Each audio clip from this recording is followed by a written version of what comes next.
Itinuturing daw na pinakamahabang election protest sa kasaysayan ang isinumiting kaso ng kampo ni dating Senador Bongbong Marcos. Ayon yan sa abogado ni Vice President Leni Robredo na si Romulo Macalintal. Aabot kasi sa mahigit 20,000 dokumento ang isinama sa annexes ng naturang kaso. Posibleng ito rin daw ang dahilan kaya naantala ang pagsisimula sa pagtalakay sa naturang kaso. Nakatakdang talakayin bukas ang kaso sa unbanked session ng Presidential Electoral Tribunal o PET. Sinabi rin ni Macalintal na hindi sasapat ang 10 araw para sagutin ng legal team ni Robredo ang protesta ni Marcos.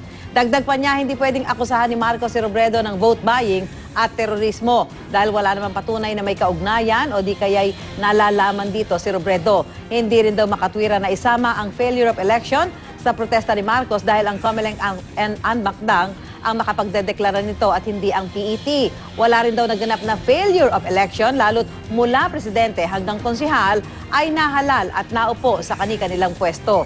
Wala pang tugon ang kampo ni Marcos kaugnay ng pahayag na ito ni Macalintal.